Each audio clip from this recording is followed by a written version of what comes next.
Genesis 1:28. Then God blessed them and said, "Be fruitful and multiply. Fill the earth and govern it. Reign over the fish in the sea, the birds in the sky, and all the animals that scurry along the ground." God's declaration to the first people dito sa kwento ng Genesis, God's declaration to the first people is to be productive, to be good governors, and to be good managers of nature. Yun ang declaration ng Panginoon sa mga unang tao dito sa balat ng lupa. At alam nyo mga kapatid, mga kaibigan, yan pa rin ang declaration ng Panginoon sa ating lahat sa panahon ngayon. God's purpose for all people is the same.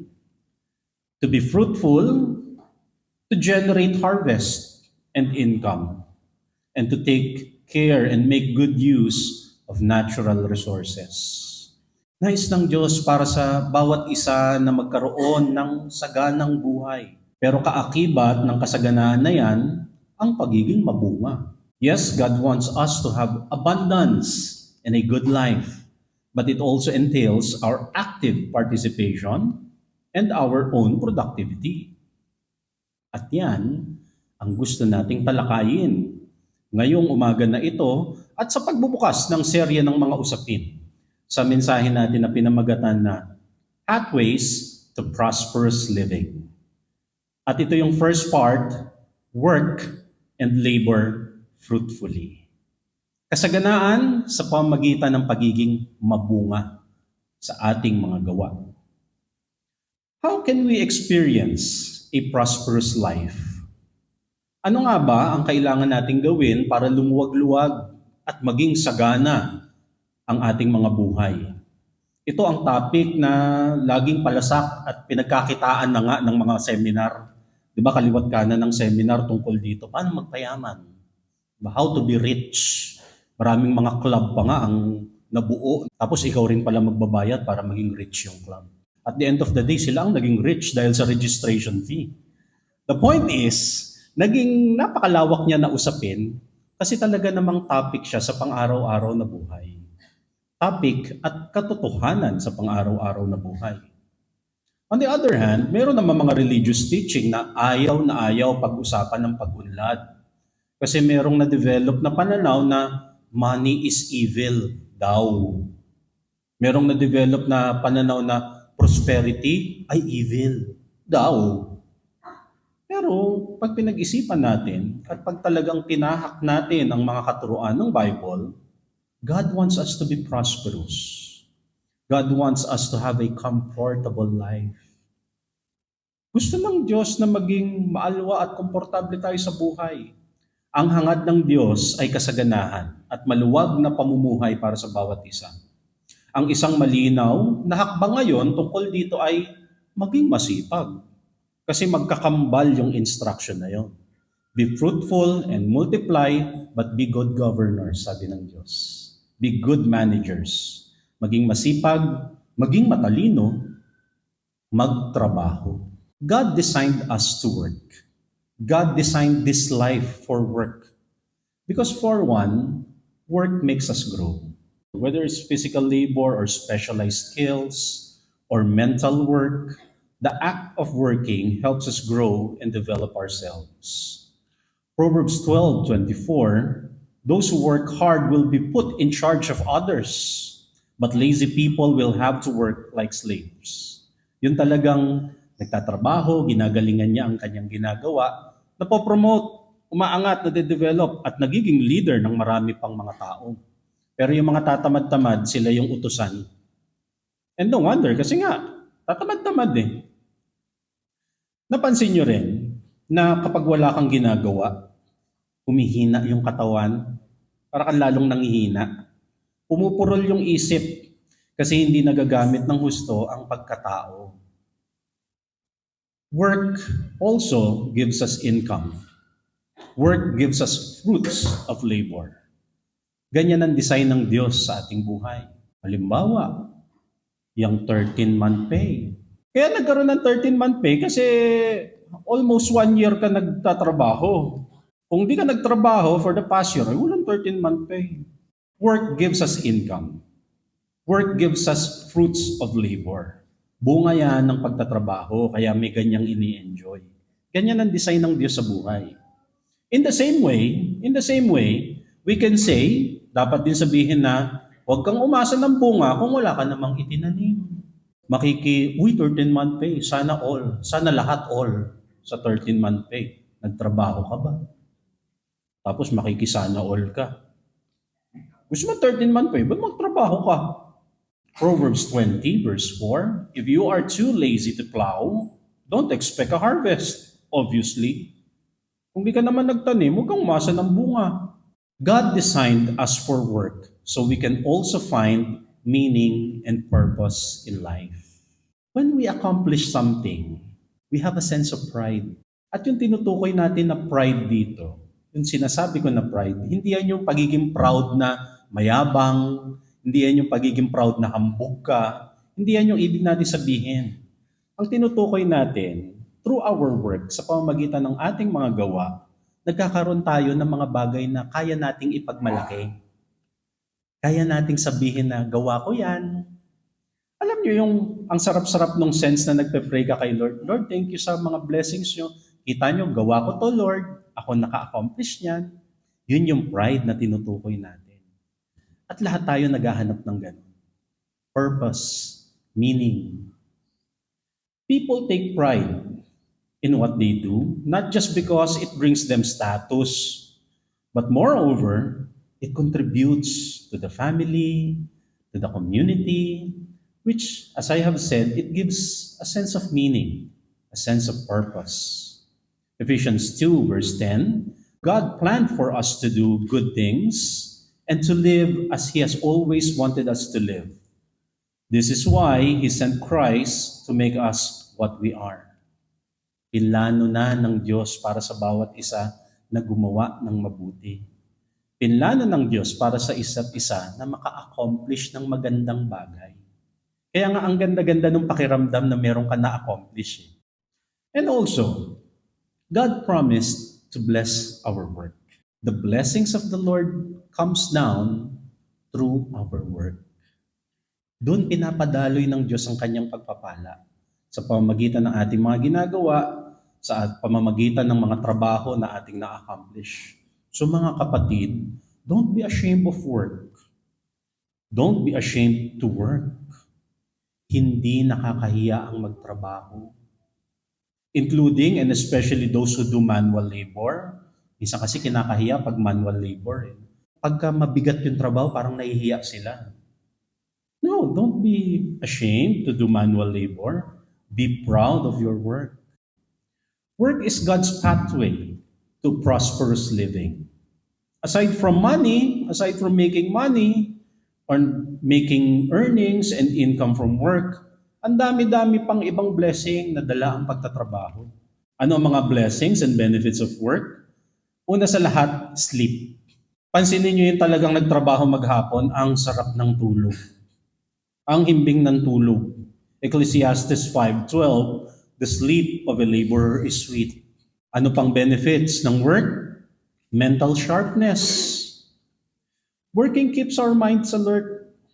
Kahit na, kasi first honor ka nung grade 6, kapag hindi mo namang ginagamit yung natutunan mo, nawawala sa'yo yung skill at saka yung knowledge. Pero pagka nagtatrabaho, pagka active sa ginagawa, mental math, di ba? Bilis-bilis mag-compute. Pansinin nyo, mas madali mag-compute pagka isipin nyo pera siya. Hindi ka magkukulang. Pero pagka ginawan mo lang siya na ang context ng computation mo ay X and Y, ano na nga yun? Parang nakakatamad isipin. Pero lagyan nyo ng peso sign, tignan nyo, bibilis yung isip nyo. And also, there's physical health as a blessing, as a benefit of work. Bakit kaya yung mga nasa probinsya, ang haba ng buhay? Napansin nyo yun?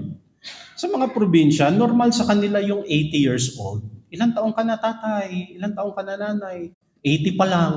Ganun nga ang sagot, di ba? 80 pa lang. Kasi normal dito maging 80. Maaari ng isang matibay na dahilan ay yung kanilang pagkilos araw-araw. Manual chores and simple work help even the elderly people maintain mobility.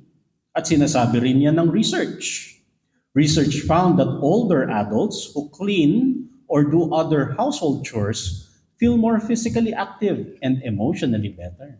Napakalaking scam ng panahon ngayon, yung salitang retirement. Once you really operationalize yung concept ng retirement na ibinibenta sa'yo, ang gusto pala talaga nilang mangyari, wala ka nang gagawin, nakaupo ka lang maghapon. Darating, bibigyan ka lang ng pensyon na 500 pesos araw-araw. Ganyan yung, pero it's not just about money. It's about keeping your mind alert, keeping your body active, magkaroon ka ng buhay na ganap. At hindi yun mangyayari doon sa konsepto ng retirement.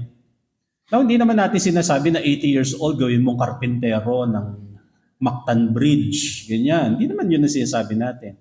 The point here is, regardless of age, kailangan merong active contribution ng ating buhay, ang ating pagkatao into work.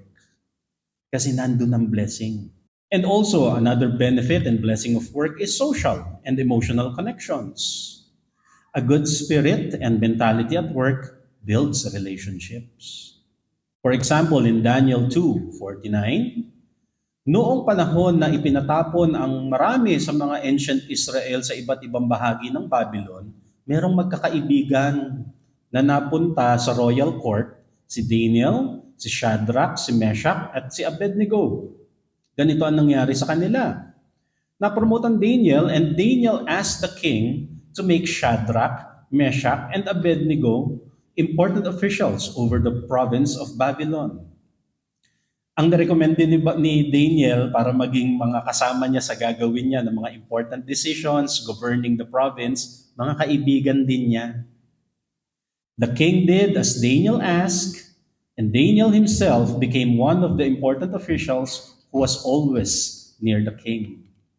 So yung mga matitibay na samahan, nabubuo yan sa work. Basta tama ang pananaw, tama ang espiritu. Right now, we can say that work is not just a job. It is an expression of purpose. It is a sense of why you wake up in the morning. Kaya nga sabi nila, di ba, yung para saan ka bumabangon. At pagka meron kang purpose, pagka meron kang sense of meaning in what you do, you really like what you do, napapabangon ka kasi excited ka sa bawat araw. Kailangan ko tong gawin. Merong naghihintay sa akin. Merong umaasa. There are those who depend on what you do as work. In that sense, hindi lang tayo trabaho ng trabaho, but also, very importantly, we have to seek the Lord's blessing in our work. Kailangan, hinahanap natin ang Espiritu ng Diyos sa ating ginagawa. We have to keep the Spirit of God embedded in our approach to work. Why? Because our earthly nature, our human nature is prone to sin. Our nature as people, we are vulnerable to evil. And we are all at risk to being fallen. Pagka hindi natin nilagay ang espiritu at liwanag ng Diyos sa gitna ng ating mga ginagawa, natural na magkakamali, masisira, magkakaroon ng palya yung mga trabaho na ginagawa natin. Such is the case of our earthly life, that we will fall apart without God's protection. At hindi lang yan yung pag-iingat na hindi ka na aksidente, hindi ka nasaktan. Yung pag-iingat na yon, nangyayari yon kapag ka isinasa puso mo, nilalagay mo sa gitna yung mga prinsipyo ng Diyos sa ginagawa mo. You are protected that way. You see, the Lord never intends to harm us. God does not need to intentionally destroy our work. Hindi naman tayo kailangang sadyain na saktan ng Diyos. At never naman niya yung paplanuhin. Kasi nga, ang gusto niya, i-bless tayo at mahalin tayo. Our work will be destroyed in itself without God's protection. Hindi na niya kailangan sadyain na sisirain ko yung mga investment, yung mga pinagtrabahuan ninyo. Pero mawala lang yung essence, yung espiritu ng Diyos sa mga ginagawa natin, kusa na siyang magigiba. Kaya, kapag nasisira ang ating mga ginagawa, nasisira ang bunga ng ating mga ginagawa, ang ibig sabihin niyan, nawawala tayo sa protection ng Diyos. Nawawala yung essence ng Diyos sa ating ginagawa. Hindi dahil sa, ay siguro kaya ako minamalas, inaatake ako ng langit. No, ba't ka naman naatakihin ng langit? Ang mas kailangan nating tignan na angle dun sa sitwasyon, kung magkagayon man, baka lumalayo o nawawala tayo sa essence ng Diyos. Merong work na blessed talaga ng Diyos. Paano mangyayari yan? Paano ngayon mangyayari yon? What is work blessed by God? Or how do we ask God to bless our work? Una sa lahat, work honestly. Honest work means we do our work in the best of our ability. Ang ibig sabihin ng honest work ay ibinibigay natin ng tama, ibinibigay natin ng sapat, at kung kinakailangan pa nga, nagbibigay tayo ng higit pa sa ating trabaho. Hindi kulang, hindi bitin. Alam niyo yung itsura ng work from home tapos naubos lang talaga sa Netflix yung maghapon. Yung mga empleyado na ang haba-haba ng break time, yung nag-break time ng 9:00, pagbalik niya, ay lunch na pala. Alam niyo yung mga itsura ng 4 p.m. pa lang nagliligpit ka na ng lamesa mo.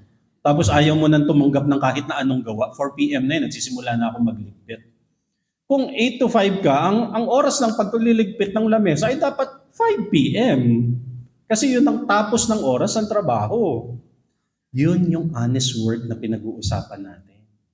Yung work, hindi bitin, hindi kinulang. Yung ang usapan sa pundasyon ng tulay ay dapat ganitong material, ibigay mo na ganong material. Huwag styrofoam ang ilagay mo para lang matapos yung project.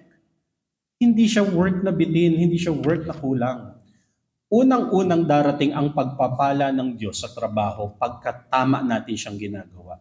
Ayon siya sa prinsipyo ng langit, ayon siya sa espiritu ng Diyos.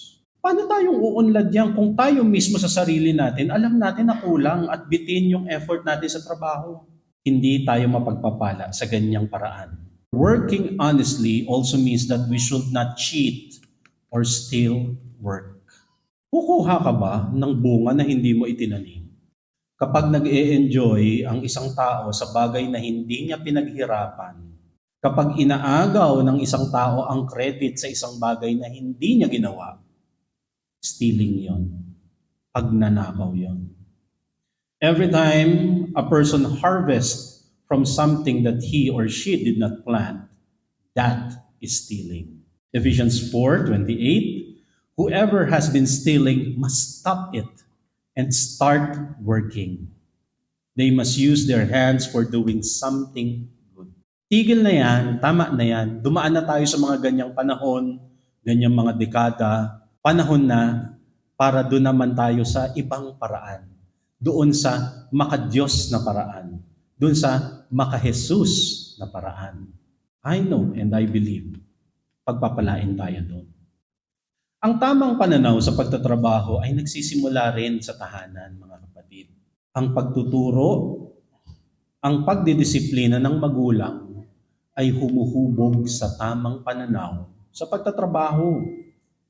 A good attitude and mentality at work actually start with parenting.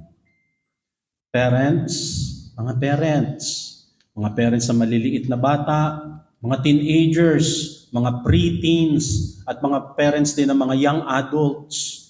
Kasi extended ang pagiging bata ng isang tao sa Pilipinas hanggang 30 years old. Pag hinanap ng mga nanay at tatay, nasaan ang mga bata? Pero yung tinutukoy niya yung 30 years old na yon. Diba? So, yun ang bata na tinutukoy. Parents should teach and exemplify proper work ethics. Hindi lang teach, dapat nakikita yung example nila sa buhay. Iba kasi nagsasalita ka Iba yung nakikita sa iyo ng mga anak mo. Proverbs 22 verse 6, train up a child in the way they should go, and when they are old, they will not depart from it. Mga kapwa magulang, nagkakamali ang mga magulang tuwing sinasabi sa anak na kawawa naman kasi nagtatrabaho. Alam niyo yung mga eksena na, ay anak, huwag ka na maghugas ng pinggan, kawawa naman. Yung kawawa doon, nagugas lang ng pinggan, dumampot lang ng sponge. Ay anak, bakit ka naglilinis? Madudumihan ka. Huwag ka nang tumulong anak kasi mapapagod ka. Malaking kabalintunaan yan na pag lumaki-laki yung anak, may dagdag pa yan. Pag lumaki-laki yung mga anak, hihimukin pa yung mga anak na, ay anak, ngayong graduate ka na, dito ka na lang sa ninong mo sa City Hall para hindi ka mahirapan. Huwag kang kukuha ng trabaho na mahirap, anak, kasi nakakahiya. So saan yun talaga natututunan? Sa labas ng bahay o sa loob ng tahanan? O anak, huwag mong galingan para hindi ikaw ang asahan. Kasi mapapagod ka. Tuwing nagaganyan tayong inarte ng mga magulang, tinuturuan natin na maging tamad, tinuturuan natin na maging tiwali ang susunod na generation. Tayo mismo ang may kapangyarihan, ang may kamay para baguhin ang next generation. Tapos nagtataka tayo, sasabihin natin, yung mga young people ngayon ang hina-hina. Nakaugat kasi nga yun sa pagkakamali ng magulang. Nakaugat yun sa mga nakakatanda. Ang daming criticism sa mga young generation ngayon, sa mga young ones ngayon. Parang mahina sila, hindi matatagal loob. Hindi kagaya namin noon. Sino ba nagpalaki dyan? Mga kapatid, mga kasama, sinusuri, kinikritik natin ito dahil tayo-tayo ito. At walang ibang magtutulungan kundi tayo-tayo rin. Tayo ang gagawa ng hakbang sa tulong ng ating Panginoon para itama ang mga bagay na yan. Nakaasa, nakatingin sa atin ang susunod na henerasyon. At mayroon pa tayong magagawa ngayon. Kailangan nating ituro ang tamang pananaw sa pagtatrabaho. Na hindi nakakahiya ang magtrabaho. Na hindi nakakahiya ang magtrabaho at ang pagtatrabaho ay makadiyos sa totoo lang. Magtrabaho lang ng tama. Let us start with our children. Let us start with our family. Let us start inside this community. O kaya mga bata, o yung mga Sunday school natin, yung mga maliliit na bata, o mamaya magligpit. Kayo na magligpit pagkatapos nyo maglaro. Damputin ng sariling mga kalat. O yung mga young ones, o magligpit ng pinagkainan. At pag uwi sa bahay, at home, dapat may contribution yung mga bata sa housekeeping. Siyempre, pag mga 5 years old pa lang yung bata, hindi mo pa siya ipapag-vacuum cleaner. So hindi naman makatotohanan sa kanya yan. Ang point is, there is always an age-appropriate contribution para sa bawat isa sa bahay. O anong kaya niya? O ikaw magligpit ng toys mo. Kaya? I think kaya na yon for 5 years old. Pagka medyo teenager na, hoy, ikaw maglaban ng pinag-basketball mo ng uniform. Kaya na yon. Nakikipagbalag-bagan nga sa basketball eh. Magtiklop na ng sariling damit, mga anak. Yung mga panty at brief, kayo na yan. Kaya nyo nang i-handle yun. Kahit pa may katulong, 10 ang katulong namin. Kahit pa, hindi yun about getting the task done. It's about developing character. Yun ang point natin development ng character. Maturity. Para pag tayo ay dumating sa point na wala na sa tabi nila, alam natin pare-pareho, kaya niyan mag-isa. Mabubuhay yan kasi marunong na siya maglaga ng itlog. So mga 3 years na nilagang itlog ang kakainin niya. How much more kung tinuruan niyo magluto ng kaldereta? O di nadagdagan yung skills niya. It's not about getting the job done. It's about developing character.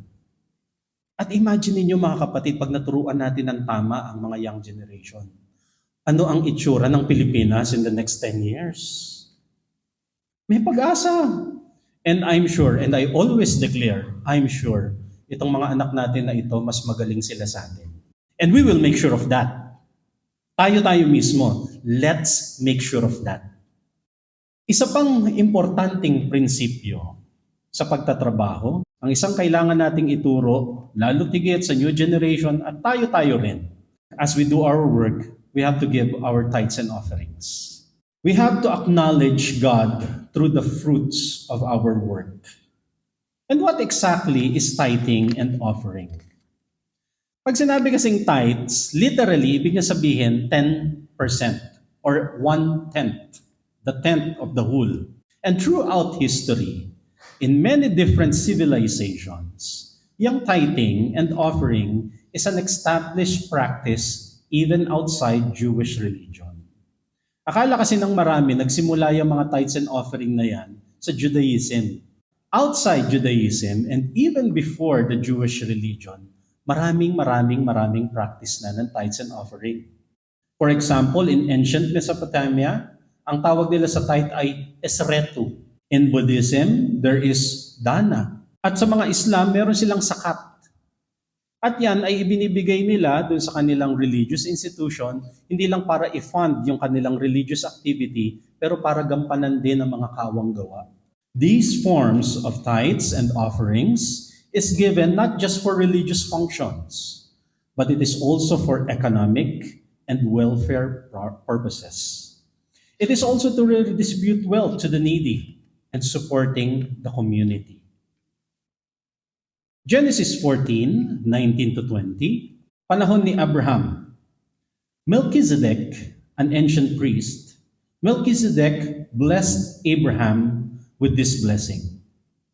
Blessed be Abraham by God Most High, Creator of heaven and earth. Sabi niya, Abraham, you are blessed by the Most High God.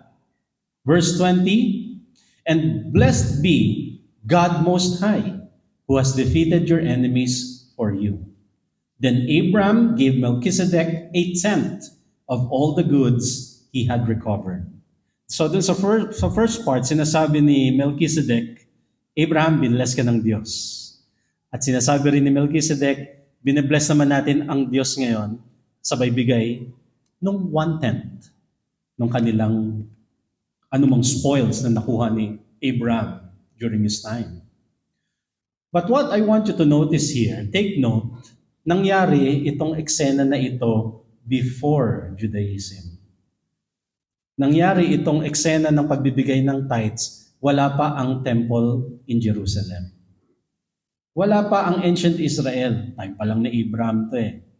Pero meron ng action of practicing the offering of tithes and offering.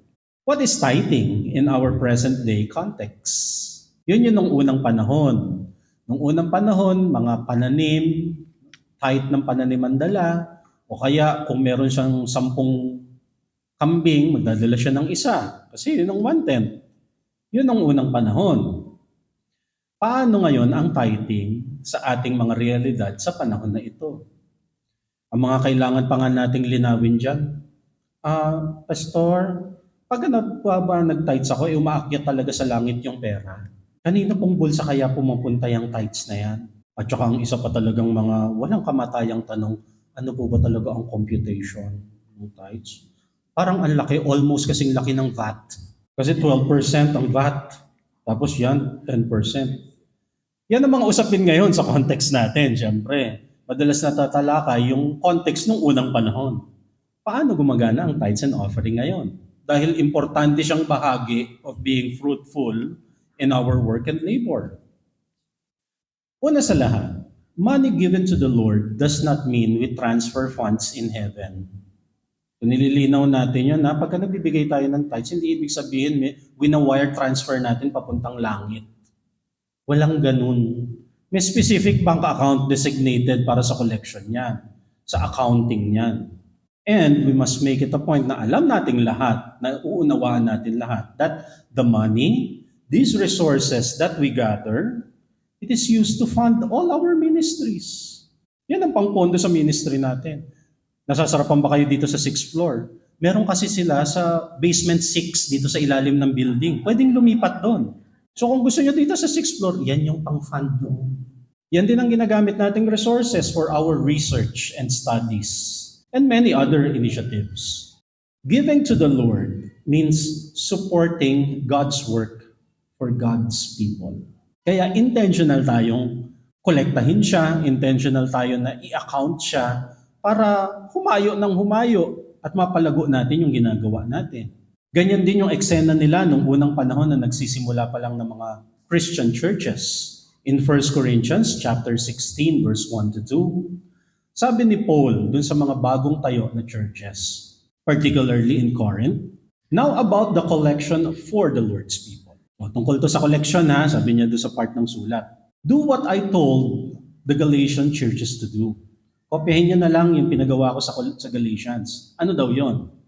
On the first day of every week, each one of you should set aside a sum of money in keeping with your income. saving it up so that when I come, no collections will have to be made.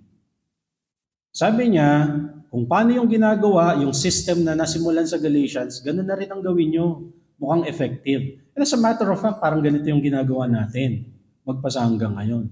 Mag-collect na kayo on your own. Para hindi yung kung kailan ako nandyan, tsaka palang magko-collection. Sayang yung oras, di sana nagamit na natin sa activities, sa studies, o kung anumang mga initiatives natin. Gawin nyo na siya ng pusa. At yun yung gusto kong makita natin na notation dito. Ang point ni Paul dito as a principle na pwede nating kopyahin ngayon, kayo na ang magkusa na magbigay para hindi na kailangan ng collection, yung i-account pa na, hoy, mag-collection tayo. Wala nang kalabitan na ganun. Yun ang totoong pamayanan. Hindi na kailangan ng parang inuobliga ka pa, nire-require ka pa, nire-remind pa. Kasi sagabal din siya, abala rin siya. Which leads us to the next point. Ngayon, kung ikaw na bahala mag-determine yan, how should we compute our tithes and offering? Talaga po bang 10%? Baka may iba pang verse na iba yung rate. Parang BIR, nagbabago siya every 3 years. Nga lang sa BIR, pataas lagi, di ba? Baka pwedeng pababa. Ano ba talaga ang computation niyan, tithes and offering? Gross earnings po ba o net income? Pera po ba talaga? Pwede bang prutas na lang ang dalhin? Pwede rin kambing. Unahin ko nang sagutin yun. Pwede naman magdala ng prutas, isang sakong bigas, o kung ilan ng 10% ng kalupaan ninyo. Pero mga kapatid, alalahanin nyo naman kung papaakyatin kayo, may dala kayong kambing dito. So, of course, money is always practical. Pero pwede naman. Now, let's get to the main point. Tithes and offerings, as an ancient practice, ito ay pinapatotohanan ng mga tao na nagdadala na ng blessing sa kanila. Hanggang ngayon, marami pa rin mga kwento na nagsasabi na, simula nung pinractice ko to, maraming nagbago sa akin. At bilang mga sumusunod sa Diyos, sa makabagong panahon, ang malaking punto natin dito, hindi na tayo obsessed dun sa computation.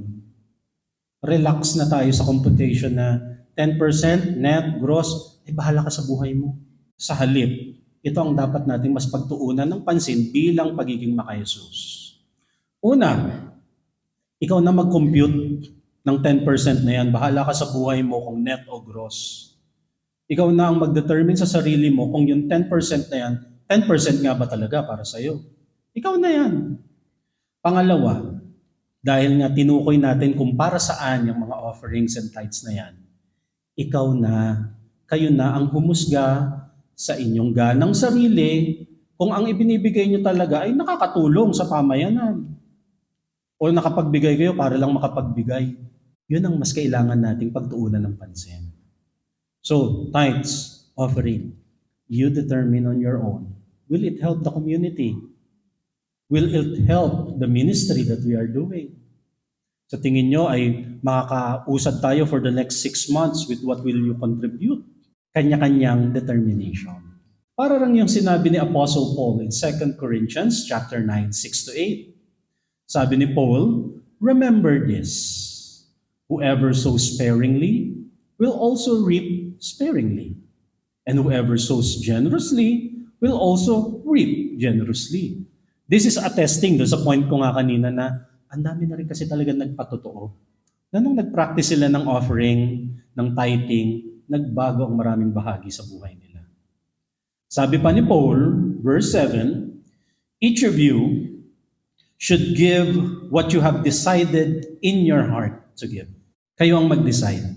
Not reluctantly or under compulsion, for God loves a cheerful giver. Kaysa magsingilan tayo, magtuusan tayo ng computation, kung napipilitan ka naman, kung parang nauobliga ka lang, wag na lang.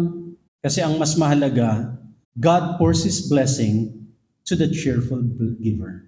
Blessings come to the cheerful giver. So kayo na ang mag-determine yan. And remember this, verse 8.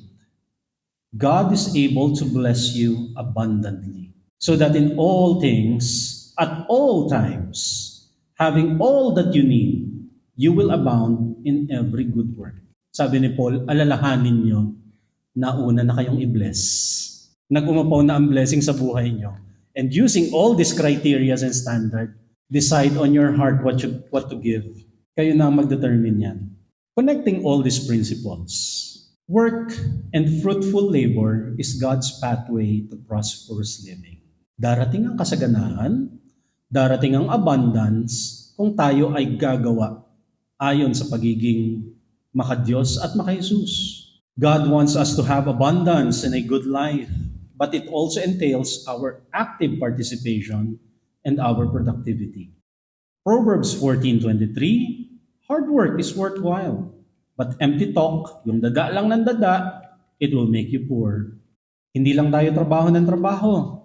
More importantly, we have to keep the Spirit of God embedded in our approach to work. Proverbs 3:5-6, trust in the Lord with all your heart. Do not depend on your own understanding. Marami tayong diskarte. At marami naman sa diskarte natin, tama naman. Pero bukod dyan, higit pa dyan, merong approach talaga ang Diyos. Merong approach ang langit na naglalabas ng mas marami pang blessing. And so, seek His will in all you do, and He will show you which path to take. Work is a way of life. Work is also a spiritual discipline. Kaya kailangan lahat may trabaho. Kailangan lahat nagtatrabaho. Ask God to lead you to the right work. Ask God to lead you to the right vocation. Kung ano yung passion, kung ano yung fruitful na ginagawa nyo. And very importantly, ask the Lord to bless your work. Seek alignment to God's approach to work. Psalm 90 verse 17, let's declare this to one another. May the favor of the Lord our God rest on us. Establish the work of our hands for us. Yes, establish the work of our hands. Pagpalain tayong lahat mga kapatid, mabing mabunga, be fruitful, be blessed in Jesus' name.